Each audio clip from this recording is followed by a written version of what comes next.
Since we know that 72% of advisors fail out of the business in the first year, what lessons should they have learned? I want to give you the 3 lessons to know before you start your own firm right now. Welcome back to the channel. Dominique here, and today we're digging into something super crucial for anyone thinking about starting their own registered investment advisory or financial planning firm. We're going to explore the reasons why you might not be ready and some lessons, essential lessons that you should learn first.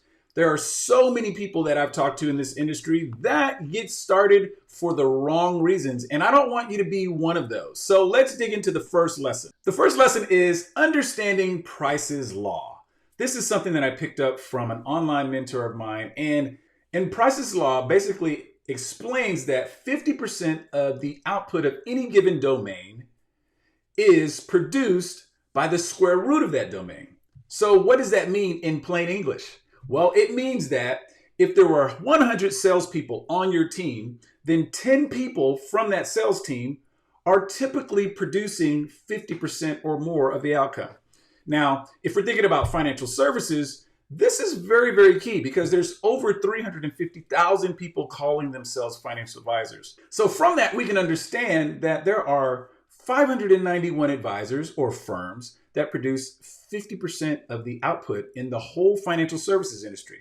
Believe it or not, that's what the numbers say. So what does that mean? For you, it means you need to know that excellence scales incrementally while mediocrity scales exponentially. There are so many things to be excellent at when you're going to start your own firm. And you need to decide which 1 or 2 things you're going to be really good at. Otherwise, if you try to master everything, you're likely going to fail. So a couple of things I would tell you from my own example, having started 2 businesses and being in the business for more than 23 years now, is that you really want to focus on getting the skills necessary to serve someone. So let's call that competence. The second thing that I think you really need to do if you want to start a business is become a good marketer of your own brand. So try to take 1 to 2 skills and master those. Become very excellent at those. Don't settle for being lazy or average, because if you do that, it's going to set you up for failure. Lesson number 2 is to have a solid business plan. I like to call this the measure twice, cut once principle. Think about this. If you were in a competition where you had to make sure that when you finished whatever you were doing, whatever you were building, that it had to be perfect, how much time would you take in the preparation of that particular thing? You would probably take a considerable amount of time. You would make sure the angles are right, or you had the right ingredients, or whatever applies here. I remember working with a client, and he wanted to start his own RIA firm, and we spent hours and hours, weeks and weeks of planning before we executed on that particular plan. And the lessons learned from that was that we got to really dialogue a whole lot around what could happen, the what ifs, what we should be measuring, all these different things, instead of just going head first right into the process, which I think would have been a bad idea. When starting a firm, there are so many moving parts. There are the registration process. There's the registration process. There's a process if you have existing clients, what you're going to have to do from a communication standpoint and, paperwork standpoint and all these different things. If you're with an existing firm at that time and you haven't been detached, you have to worry about, maybe non-competes or non-disclosure agreements. So there's a lot of moving parts. And what we really did is spend the time to really understand everything that was going to happen from A to Z in his particular firm design, so that we would not make mistakes or as many mistakes along the way. There's always going to be some things that pop up.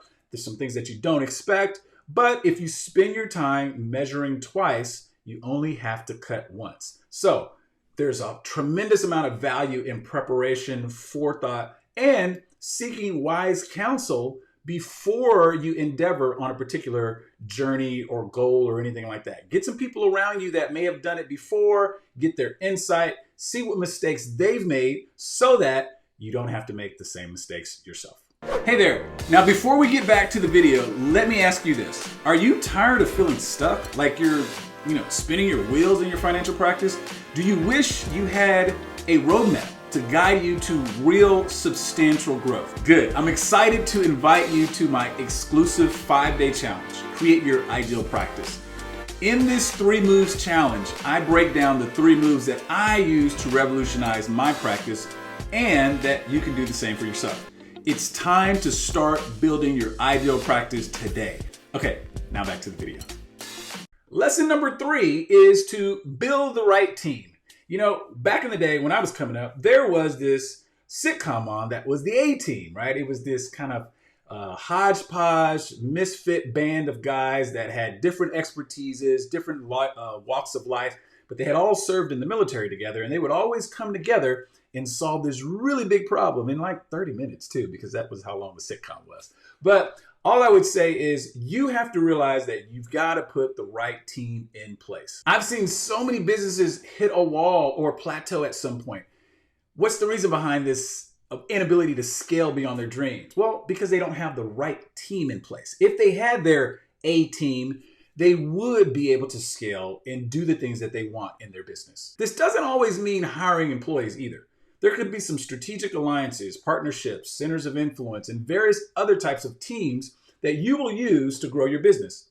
The point here is there's a lot to do as a business owner, a whole lot, and it is likely you don't possess all the skills necessary to grow to your desired size. So this is where you're going to need to take some time to consider your goals and seek out the right relationships that are really going to make this work for you.